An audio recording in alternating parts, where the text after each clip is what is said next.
नमस्कार दर्शकों, हमारे YouTube चैनल चर्चा में एक बार फिर से आपका हार्दिक स्वागत है। बीपीएससी ने जन सुराज के संस्थापक प्रशांत किशोर को नोटिस जारी किया है।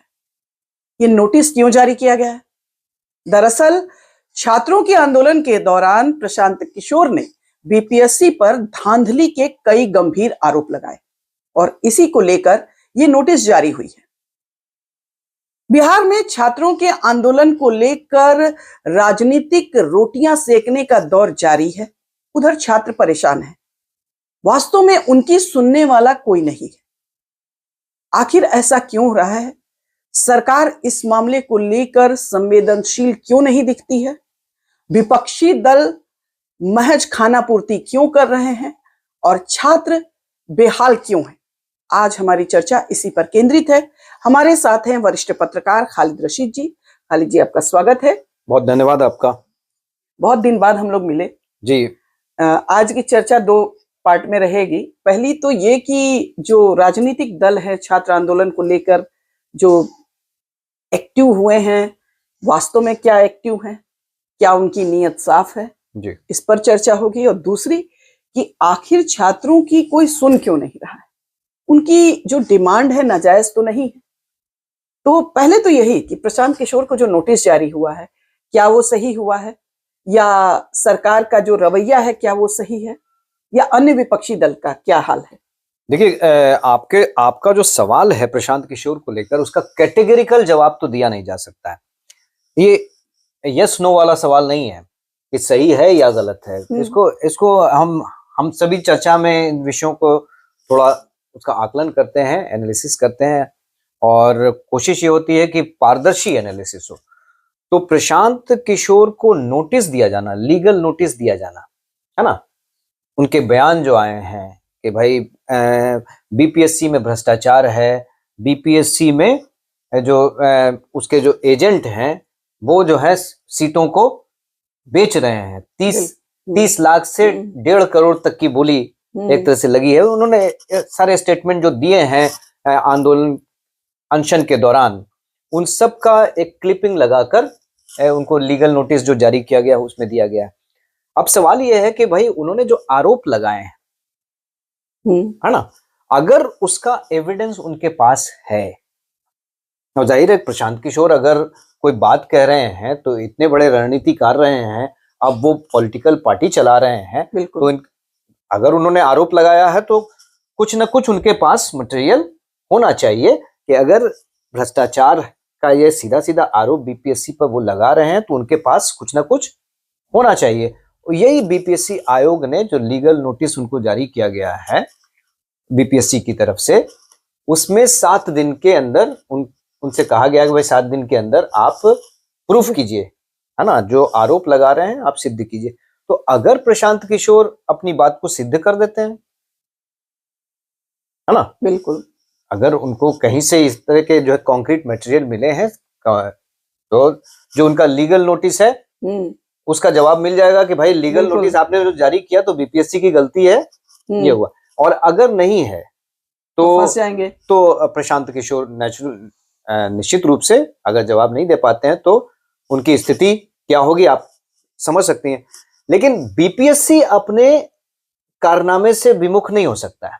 बीपीएससी ने जो गैर जिम्मेदारी दिखाई है तमाम पूरे प्रकरण में, उस पे भी जाना चाहिए। डेफिनेटली बात यही पे आके रुकती है कि आप लीगल नोटिस जारी कर दे रहे हैं, आप किसी को कह सकते हैं, लेकिन कुछ चीजें तो सामने दिख रही है ना। आप यदि परीक्षा केंद्र पर पेपर बंटने में लेट हो रहा है या कम संख्या में पेपर आ रहे हैं, पेपर लीक की बातें उठ रही हैं, और जो स्टूडेंट हैं वो कह रहे हैं कि भाई परीक्षा रद्द कीजिए, सारे केंद्रों की परीक्षा रद्द कीजिए, एक पर क्यों, जब इस तरह की धांधली हो रही है तो ये तो दिख रहा है। इसमें बीपीएससी कहां से बचेगी? ठीक है कि बाकी जो भ्रष्टाचार के आरोप हैं या जो भी है उस पर जांच की आवश्यकता है, या उस पर डायरेक्टली नहीं कुछ कहा जा सकता है, लेकिन ये पहली बार नहीं है। बीपीएससी इसके पहले भी सवालों के घेरे में आ चुकी है और कई बार इस तरह के प्रश्न उठ चुके हैं। तो इसमें कोई दो राय नहीं है कि बीपीएससी को और अधिक पारदर्शी बनने की, ईमानदार बनने की जरूरत है। आप इससे बच नहीं सकते हैं। सरकार किसी को लीगल नोटिस जारी करके अपनी जवाबदेही से नहीं बच सकती। लेकिन दूसरा ये है कि जो प्रशांत किशोर छात्र आंदोलन की कमान अपने हाथ में लेने की कोशिश कर रहे हैं, विपक्षी पार्टियों में इस बात की होड़ मची है कि वो सभी आ रहे हैं। बिल्कुल। हाँ, तो सरकार तो संवेदनशील नहीं ही है उसको लेके, क्योंकि ये छोटी सी बात थी। बच्चे जो बेरोजगार बच्चे हैं, जो दिन रात स्ट्रगल करके एक टाइम भोजन करके जाके कोचिंग संस्थानों में पढ़ रहे हैं, गांव के गरीब बच्चे हैं, उनको पैसे नहीं रहते हैं। किस तरह की, आप जाके भी पटना में देख लीजिए, जो रमना रोड वगैरह है, वहां किस बुरी स्थिति में वो छात्र रहते हैं, अपने उज्जवल भविष्य के लिए रहते हैं। किस तरह से वो खा रहे हैं, बना रहे हैं, एक टाइम खाते हैं, दिन दिन भर मेहनत करते हैं। यदि उनके साथ अन्याय हो रहा है, सरकार ने क्या किया? आपको क्या जरूरत थी इतने इस आंदोलन को और बड़ा करने की? एक बार संवेदनशील होके जाते, उन बच्चों के दर्द से अपना दर्द बांटते और उनकी समस्या को समझने की कोशिश करते। लेकिन इसमें कोई दो राय नहीं है कि सरकार भरपूर अहंकार दिखा रही है और सत्ता का जो है मद दिख रहा है। बिल्कुल, है ना? देखिए सुनीता जी, एग्जाम री एग्जाम की डिमांड थी कि सभी सेंटर्स की परीक्षा रद्द की जाए। अब तो ये बात पीछे की चली गई, पीछे हो गई, क्योंकि जो बापू परीक्षा भवन की जो परीक्षा रद्द की गई थी, उसका री एग्जाम हो गया। छात्र चाहे कह रहे थे, अभ्यर्थी ये मांग कर रहे थे कि पूरी परीक्षा रद्द की जाए, एक तरह से की जाए। और ये मांग क्यों कर रहे थे? इस पर हम आएंगे, लेकिन इससे पहले ये बोल दें कि आपने कहा कि भाई विपक्षी पार्टियां आ रही हैं, प्रशांत किशोर आ रहे हैं, है ना, छात्रों के आंदोलन में अपनी राजनीतिक रोटी सेकने की कोशिश कर रहे हैं, जो भी है। यहाँ पे तो एक जानकारी तो ये भी दे दें कि भाई प्रशांत किशोर की जो याचिका है वो हाई कोर्ट में मंजूर कर ली गई है, उस पर सुनवाई की डेट भी दे दी गई है। तो छात्रों की कौन सुनेगा? हाई कोर्ट कम से कम सुनने के लिए तैयार है। तो इफ एंड बट, अब याचिका में कितनी ईमानदारी है, कितनी ईमानदारी से चीजों को रखा गया है, ये तो बाद में पता चलेगा। लेकिन हाई कोर्ट ने उसको एंटरटेन कर लिया है, हाई कोर्ट उसकी सुनेगा, उस याचिका पे सुनवाई करेगा। हम ये आ रहे थे इस मुद्दे पे कि भाई अगर विपक्षी पार्टियां आगे आई, है ना, प्रशांत किशोर आमरण अनशन पे बैठ गए, आमरण नहीं अनशन पे बैठ गए पटना के गांधी मैदान में इस मुद्दे को लेकर, तो ये मौका दिया किसने? सरकार ने दिया, बीपीएससी ने दिया, बीपीएससी ने दिया, है ना, डेफिनेटली, चूंकि उसी का सरकार का ही पार्ट है, इसलिए हम सरकार को बोलेंगे। तो बीपीएससी को हम लोग एस्केप रूट नहीं दे सकते। बिल्कुल। इन सब में कहीं ना कहीं बीपीएससी जिम्मेदार है इस पूरे इशू के लिए। तो अगर कार्रवाई, लीगल नोटिस प्रशांत किशोर को मिलती है, हम उंगलियां उठाते हैं पॉलिटिकल पार्टी पे कि आप इससे में राजनीतिक रोटियां सेक रहे हैं, हम छात्रों को टारगेट करते हैं, अभ्यर्थियों को टारगेट करते हैं कि ये लोग तो, इनको पढ़ने लिखने से कोई मतलब ही नहीं है, आंदोलन कर रहे हैं, है ना, ये सड़कों पर जो है अराजकता फैला रहे हैं, हम उनको टारगेट करते हैं। बीपीएससी को क्यों छोड़ देते हैं हम? सारी सिचुएशन तो आपने क्रिएट किया ना। बिल्कुल, है ना। देखिए, अनियमितता, गैर जिम्मेदारी, हम धांधली की बात नहीं कर रहे हैं क्योंकि मेरे पास कोई प्रूफ नहीं है, लेकिन अनियमितता तो है, इसके तो सारे प्रूफ हैं। बिल्कुल सारे प्रूफ हैं। आपने पूरी तरह से अनियमितता बरती। नॉर्मलाइजेशन का ये आंदोलन, जो छात्रों की असली बात क्या थी, असली डिमांड क्या थी? नॉर्मलाइजेशन के विरोध में थे। हाँ, नॉर्मलाइजेशन नहीं होना चाहिए। आपने मीटिंग की, आपने बैठक की सारे लोगों के, एडुकेशनिस्ट के साथ, बाकी लोगों के साथ, तो ये दिखावा भर था ना। आपने अपनी वेबसाइट पर छात्रों की क्या मांग थी कि आप अपनी बातों को लिखित रूप से अपनी वेबसाइट पर एक लाइन आप लिख दीजिए कि भाई नॉर्मलाइजेशन जो है बीपीएससी नहीं करने जा रहा है, आयोग नहीं करने जा रहा। आप सारे छात्र संतुष्ट हो जाते हैं, सारे अभ्यर्थी संतुष्ट हो जाते हैं, आंदोलन खत्म हो जाता है। नहीं, एक्चुअली आपने मौका दिया। इन लोगों ने कहा कि नॉर्मलाइजेशन नहीं कर रहे हैं, लेकिन जिस तरह से, हाँ नहीं, जिस तरह से प्रश्न पत्र बांटे गए और बापू केंद्र पर जो कुछ भी हुआ, छात्रों का यही आरोप है कि ये जो कुछ भी लेट पेपर बांटे गए या जो कुछ भी हुआ, वो बैक डोर से नॉर्मलाइजेशन लागू करने का ही प्रयास है। बिल्कुल, आपने बहुत सही मुद्दा उठा दिया। हाँ, सरकार कहीं ना कहीं डायरेक्टली ना कह के बैक डोर से यही करने की कोशिश कर रही थी, और एक बार ऐसा कर देती तो बार बार वही प्रक्रिया दोहराती है, कहती एक बार तो हुआ है, अब तो कर रही है, कर रही है। हाँ, अब तो कर रही है। देखिए, नॉर्मलाइजेशन क्या है, नॉर्मलाइजेशन क्या है, ये थोड़ा सा जो मुझे समझ में आया, मैं थोड़ा इस मामले में बहुत समझ नहीं है मेरी, अभ्यर्थी या इससे जुड़े जो लोग हैं, जो एडुकेशनिस्ट हैं, जो शिक्षक हैं, वो बेहतर ढंग से समझाते हैं। लेकिन छोटी बात जो मुझे समझ में आई वो ये है कि भाई बीपीएससी के एग्जाम्स अलग अलग शिफ्ट में कराने का जो विचार था आयोग का, उसमें ये प्रश्न पत्र भी अलग अलग आते हैं। प्रश्न पत्र तो अलग अलग रहेंगे ही। तो उसमें एक शिफ्ट का जो क्वेश्चन पेपर है वो आसान हो सकता है, दूसरे शिफ्ट का क्वेश्चन पेपर टफ हो सकता है ना। अलग अलग शिफ्टों में अगर एग्जाम होता है तो इसका क्या प्रोसेस निकाला आयोग ने कि भाई हम इसमें नॉर्मलाइजेशन करेंगे, यानी इसका कट ऑफ और उसका कट ऑफ गुना भाग करके हम जो है इसको नॉर्मलाइज करेंगे। तो ऐसी हालत में वो बच्चे तो प्रभावित होंगे ना जो आसान पेपर वाले शिफ्ट में बैठे हैं, वो बच्चे जो मेरिटोरियस हैं। उन्होंने तो डिमांड नहीं किया कि मुझसे आसान क्वेश्चन कीजिए, और उसके बरक्स से जो जिस शिफ्ट में डिफिकल्ट क्वेश्चन सेट दिया गया है उसमें बैठने वाले जो अभ्यर्थी हैं उन्होंने ये शिकायत तो नहीं की है कि हाँ हम डिफिकल्ट क्वेश्चन मुझे दिया जाए। उन्होंने ना डिमांड की है ना शिकायत की है कि हम डिफिकल्ट क्वेश्चन किए गए, तो उनको कम एवरेज क्यों किया जाए, उनको कम क्यों किया जाए, बिल्कुल है ना, कम आंका क्यों जाए। तो अन्याय कहीं ना कहीं नॉर्मलाइजेशन में है। आपने बहुत महत्वपूर्ण मुद्दा उठा दिया कि बैकडोर से एक तरह से नॉर्मलाइजेशन लागू कर दिया बीपीएससी ने। री एग्जाम की मांग को रिजेक्ट करके कि पूरे सेंटर छात्र री एग्जाम की मांग क्यों कर रहे थे, इसलिए कर रहे थे कि सारी पूरी परीक्षा एक साथ हो ताकि अलग अलग शिफ्ट ना हो। अब तो क्या हो गया कि बापू सभागार की परीक्षा तो आपने अलग से ली, रद्द की थी पहले, आपने अपनी अनियमितता को माना, जो धांधली हुई सेंटर पे बापू सभागार में कि एक कमरे में जितने अभ्यर्थी बैठे हुए थे उतने क्वेश्चंस नहीं अवेलेबल थे। तो राजधानी का यह हाल था।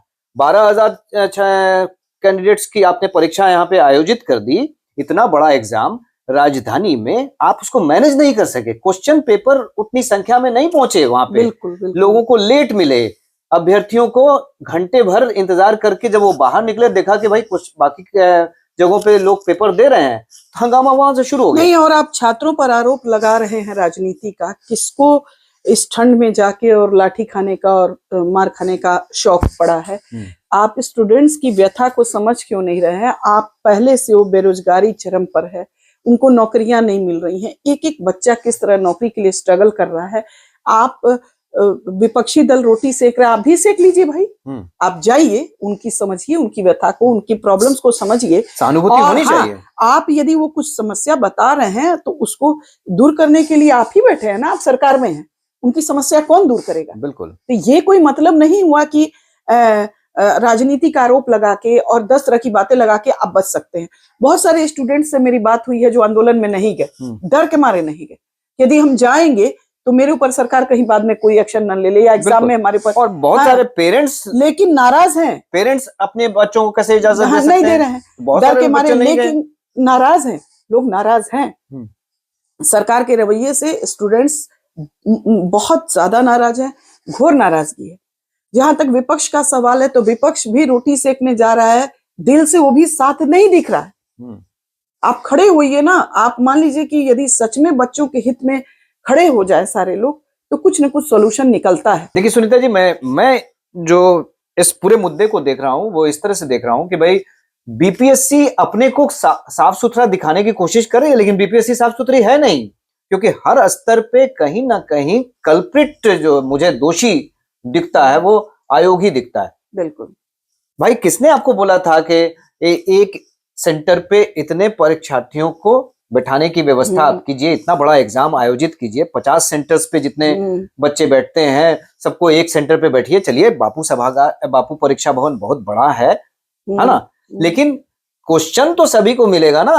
और क्या, पीटी की परीक्षा है तो क्या दो अभ्यर्थी एक ही क्वेश्चन से काम चलाएंगे? आपने कम क्वेश्चंस क्यों भेजे और वहां पे देरी क्यों हुई, बच्चों में, अभ्यर्थियों में असंतोष क्यों हुआ? और ये सब बातें आप खुद मान चुके हैं, तभी आपने परीक्षा को रद्द किया और फिर वहां की परीक्षा दोबारा आयोजित की गई। तो आप इतने अव्यवस्थित हैं, इतनी बड़ी परीक्षा आयोजित करा रहे हैं, इतनी बड़ी जिम्मेदारी के पदों पर लोगों का सिलेक्शन किया जाना है उस परीक्षा के जरिए, जो योजनाओं को लोगों तक पहुंचाएंगे। और इतनी अपरिपक्व व्यवस्था, इतनी मैच्योर व्यवस्था, क्या क्या क्या सवालों के दायरे में नहीं आते? उनके खिलाफ एक्शन नहीं होना चाहिए? लीगल नोटिस तो आपने प्रशांत किशोर को सर्व कर दिया। आप पॉलिटिकल लीडर्स को, तेजस्वी यादव को, पप्पू यादव को, बाकी जो स्टूडेंट लीडर्स हैं उनको आप कल्प्रिट बना रहे हैं, बाकी को नॉन सीरियस कह रहे हैं जो आंदोलन में भाग लेने वाले हैं। आप किस कैटेगरी में आते हैं? आपकी आपकी आपकी गतिविधियों को क्या कहा? सही कह रहे हैं आप। देखिए, पिछले कुछ वर्षों में चाहे केंद्र हो या राज्य हो, जो परीक्षा लेने वाली एजेंसियां हैं कटघरे में आई हैं, उन्होंने ऐसे कार्य किए हैं जिससे लोगों का भरोसा घटा है। और अभी एनटीए का देखिए क्या हाल हुआ, पेपर लीक का तो बाढ़ आ चुका है। तो कहीं ना कहीं राज्य सरकार, केंद्र सरकार दोनों कटघरे में है और आप लोग संवेदनशील नहीं दिख रहे हैं इन मामलों को त्वरित गति से निपटारे के लिए। और जनता सवाल पूछेगी, स्टूडेंट सवाल पूछेंगे, बुरा नहीं लगना चाहिए। आप जब सक्षम नहीं हैं, आपकी कार्यशैली में त्रुटियां हैं, तो सवाल किया जाएगा। मैं तो थोड़ा एक कदम और आगे जाऊंगा। बिल्कुल, मैं सिर्फ सवाल नहीं उठाऊंगा, हाँ, मैं कार्रवाई की मांग करूंगा। तो कार्रवाई है बिल्कुल। कि अगर आप लीगल नोटिस देते हैं प्रशांत किशोर को, अगर आप आंदोलनकारी अभ्यर्थियों को नॉन सीरियस कहते हैं, हाँ, अगर आप पॉलिटिकल लीडर्स को आप रोटी सेकने का उन पर आरोप लगाते हैं कि राजनीति कर रहे हैं, तो राजनीति के लिए है ही, राजनीति रोटी सेक रहे हैं तो कोई दिक्कत नहीं है। बिल्कुल बिल्कुल। कितनी ईमानदारी से कर रहे हैं प्रश्न ये है। हाँ, लेकिन आप पर तो कार्रवाई होनी चाहिए निश्चित रूप से। बिल्कुल, ये कम से कम व्यवस्था होनी चाहिए कि जिन लोगों ने ऐसे काम किए हैं, हाँ, जिन लोगों ने नॉन सीरियस अप्रोच दिखाया इतनी बड़ी परीक्षा को आयोजित करने में, है ना, बिल्कुल, अव्यवस्था बरती है, उनके खिलाफ कार्रवाई होनी चाहिए। तभी अभ्यर्थियों में ये संतोष होगा और तभी सब में भरोसा जगेगा कि हाँ, सरकार, व्यवस्था, प्रबंधन लोगों की समस्याओं को लेकर गंभीर है। मैं यहां तक जाता हूं, मैं कार्रवाई की मांग करता हूं। बिल्कुल बिल्कुल बिल्कुल कार्रवाई होनी चाहिए। और जहां तक विपक्ष के पॉलिटिक्स का सवाल है या सत्ता पक्ष के पॉलिटिक्स का सवाल है, तो सबसे बड़ा दुखद पक्ष यही है कि अब रियल में ग्रास रूट नेता बचे ही नहीं है। ड्राइंग रूम पॉलिटिक्स करने वाले लोग हैं जो मौके पर मुद्दा लपकने के लिए आते हैं, लेकिन सीरियसली छात्रों के हित की कोई नहीं सोचता है और ना सुनता है। नहीं तो ये चीजें, ये नौबत आती ही नहीं। यदि ऐसा होता तो बच्चों के साथ पूरी तरह से सहानुभूति रखते हुए सरकार से हम लोग जरूर दरखास्त करेंगे कि भाई अब बस हुआ, अब उनकी समस्याओं के बारे में चेतिए, उनके संकट का समाधान कीजिए। वो आप ही के बच्चे हैं, कहीं बाहर से नहीं आए हैं। उनकी समस्याएं हैं, उनको दूर करना भी आपका कर्तव्य है। हम अपनी चर्चा को यहीं विराम देते हैं। दर्शकों, हमारा कार्यक्रम कैसा लगा, अपनी प्रतिक्रिया जरूर दीजिए। हमारे चैनल को लाइक करें, सब्सक्राइब करें और शेयर करें। नमस्कार। और मैं नमस्कार करूं इससे पहले एक छोटा सा रिक्वेस्ट आपकी इजाजत से कर लेता हूं कि कम से कम ये इत्मीनान दिलाइए कि इस बार तो आपने बैकडोर से नॉर्मलाइजेशन लागू कर दिया। 2 शिफ्ट में परीक्षा आपको कराने का मकसद पहले से था। मैं आयोग को कह रहा हूं, पहले से था आपका मकसद, आपका उद्देश्य था 2 अलग अलग शिफ्टों में परीक्षाएं आयोजित करना, नॉर्मलाइजेशन लागू करना। आपने बैकडोर से वो व्यवस्था लागू कर दी है। लेकिन आप भरोसा दिलाइए कि अगली बार जब ये एग्जाम कंडक्ट किया जाएगा तो ये नहीं होगा, नॉर्मलाइजेशन नहीं होगा, 2 परीक्षाएं एक साथ नहीं होंगी। और इसकी सबसे बेहतर व्यवस्था ये होगी कि आप ऑफिशियली डिक्लेयर कीजिए, अपनी वेबसाइट पर यह घोषणा कीजिए, प्रेस रिलीजेस डालिए, ताकि तमाम मीडिया में हर जगह आए कि बीपीएससी नॉर्मलाइजेशन नहीं करेगा, बैकडोर से भी नहीं करेगा। बिल्कुल बिल्कुल। नमस्कार।